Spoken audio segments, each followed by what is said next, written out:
શોભિત કર નવનીત લીએ. પેલો જ જે પદનો શબ્દ શોભિત હોય એ પદની શોભા, એ રચનાર સુરદાસજીની ભક્તિની શોભા અને બાલકૃષ્ણ નંદાલયમાં શોભી રહ્યા છે એની શોભા વિશે તો શું કહેવું. સુંદર પદ છે. શ્રી ગોવર્ધન નાથ કી જય. શોભિત કર નવનીત લીએ. નવનીત લાડવા જેવું માખણ જે જશોદા મૈયા કરતી ને, લાડુ આકારનું માખણ, એ નવનીત શોભે છે. શ્યામ સુંદર કર, હાથમાં માખણનો એ લોંદો લઈને, માખણનો એ લાડુ લઈને શોભી રહ્યા છે. નંદાલયમાં કેવી રીતના ચાલી રહ્યા છે, કેવી ઝાંખી થઈ રહી છે સુરદાસજીને.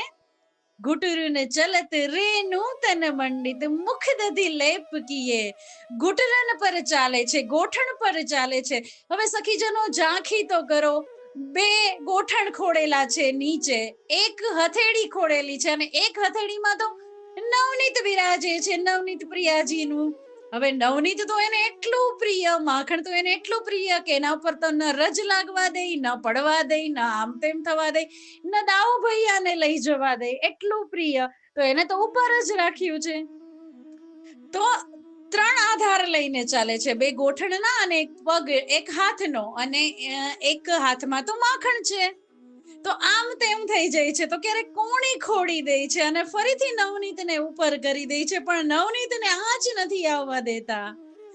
એવું સુંદર ઝાંખી સુરદાસજીને થઈ રહી છે. ઘુટુરને ચલત રેણુ તન મંડિત. વ્રજરજ, રેણુ, રજ, તન શ્રીઅંગો પર મંડિત છવાઈ ગઈ છે, લાગી ગઈ છે. ઘુટરનથી ચાલે છે તો વ્રજરજ નંદાલયમાં પોતાના શ્રીઅંગો પર લાગી ગઈ છે. અને મુખ દધી લેપ કીએ. અને શ્યામ સુંદરનો રંગ કેવો, તો કે નીલમણી સમાન નીલો રંગ, શ્યામ રંગ, અને એના ઉપર દહીં ની લેપ કરી દીધી છે. આમ તેમ દહીં ખવડાવ્યું હશે ગોપીજનોએ કે યશોદા મૈયાએ કે પોતે, તો એ દહીં આમ તેમ શ્રી મુખ પર, ઓધરો પર, ગાલો પર લાગી ગયું છે. સખીજનો ઝાંખી તો કરો, આંખો નેત્રો બંધ કરીને, એની જ કૃપાથી ઝાંખી થશે આપને. ચારુ કપોલ લોલ લોચન, ગોરોચન તિલક દિયે. કપોલ એટલે કે ગાલ કેવા છે, તો કે ચારુ, ગોલગટ્ટા, સુંદર. ચારુ એટલે સુંદર, કપોલ એવા સુંદર છે, લાલીમાં છવાયેલા. લોલ લોચન, લોલ એટલે આકર્ષિત કરનારા, લોલ એટલે સુંદર, લોલ એટલે કટાક્ષ, એવા લોચન છે, સુંદર લોચન છે, ચારુ કપોલ છે. અને ગોરોચન તિલક દિયે. ગોરોચન નું તિલક કર્યું છે. ગોરોચન એટલે, ગોરોચન એટલે સખીજનો અમુક ગાયોને, અમુક કહું છું, અમુક ગાયોને માથામાં ગોરોચન સ્થિત હોય અને અમુક સમયે એ ગાયના માથામાંથી નાકમાંથી વહે, કીચ જેવું હોય, ગારા જેવું, જાડું થોડું. એ સુગંધીદાર હોય છે. એ કોઈ મલ સમાન નથી હોતું કે કોઈ બગાડ સમાન નથી હોતું. એ જે ગોરોચન નીકળે છે નાકમાંથી, એ સુગંધી હોય છે. તો હવે યશોદા મૈયાને તો કેટલી ગાયો હતી નંદાલયમાં? 9 લાખ. તો ક્યારેક ક્યારેક કોઈ ગાયના નાકમાંથી આ ગોરોચન ઝરતું, ગારા જેવા રંગનું હોય છે અને સુગંધીદાર.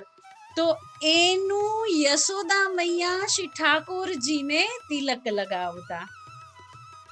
બીજો ભાવ, એ પ્રભુ જ્યારે નંદાલયમાં ફરતા હોય અને યશોદા મૈયા પોતાનો શિંગાર કરી રહ્યા હોય ત્યારે જોતા હોય, શ્રી ઠાકોરજી જોતા હોય, નિરખતા હોય કે મૈયા કઈ રીતે શિંગાર કરે છે.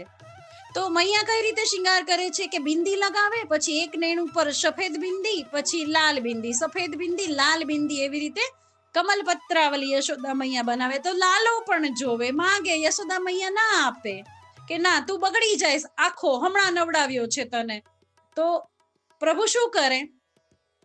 ખીરકમાં જાય અને એક સફેદ અને એક લાલ કરવાની છે, એવું એના મનઃપટલમાં છે. તો સફેદ તો પોતાના હાથમાં કર, માખણ, નવનીત છે જ, અને ખીરકમાં જઈ અને ગોબર થોડું લઈ, એક બિંદી માખણની કરે, એક બિંદી ગોબરની કરે, એક બિંદી માખણની કરે, એક બિંદી ગોબરની કરે. આહા, કેવા લાગતા હશે શ્રી બેઠા બેઠા આવું સુંદર કરતા હશે તો પ્રભુ હરિરાય મહાપ્રભુ ચરણની કૃપા હોય ને તો રંચક ઝાંખી થાય. શ્રી સુરદાસજી જેવી દિનતા હોય ને તો આ ઝાંખી થાય. આવા બે અર્થ છે ગોરોચનના. ગોરોચન તિલક દિયે લટ લટ કની મનુ મત મધુપ ગન માદક મધુહી પીએ. જુઓ તો ખરા સુંદર કેવી રચી છે રચના લટકની. હવે પોતે ઉપર બધા જ વાળ ભેગા કરી અને યશોદા મૈયાએ એને બાંધી દીધો છે ઉપર અંબુડા જેવું. હવે પ્રભુના હેર કેવા છે તો કે કુરકુરિયા વાળ છે, તો એમાંથી લટો અમુક નીકળી ગઈ છે. તો કેવું લાગે છે કે મત મધુપ ગણ.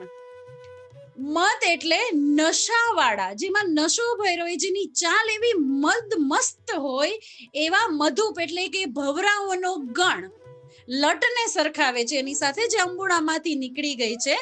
લટ લટ કની મનુ મત મધુપ ગન માદક મધુહી પીએ. શ્રી ઠાકોરજીનું શ્રીમુખ વદન કમલ સમાન. તો ઘણા બધા ભમરાઓ આવી. કેવા ભમરાઓ તો કે મદ મસ્ત ભમરાઓ આવી શ્રી ઠાકોરજીના વદન કમલ માંથી રસ પી રહ્યા છે.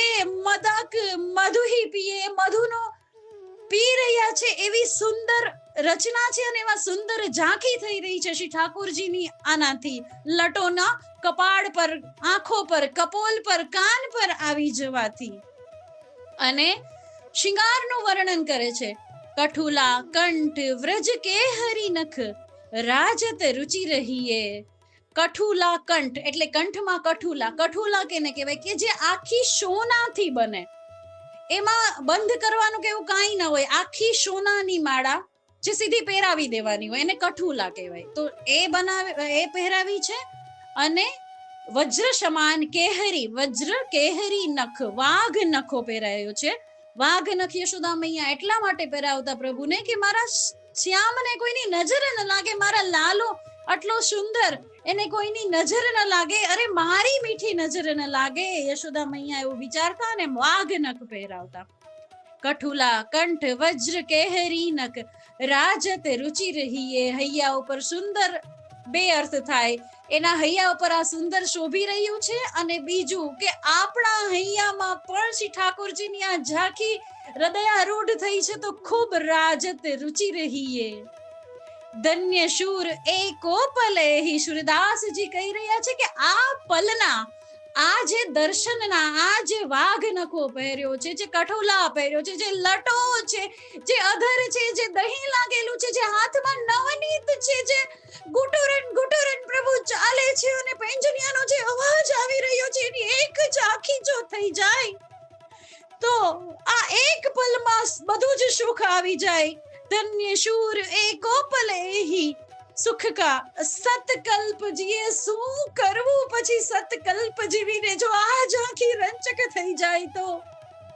એવી શ્રી સુરદાસજીની સુંદર રચના શોભિત કર નવનીત લીએ. શ્રી ગોવર્ધન લાલ કી જય.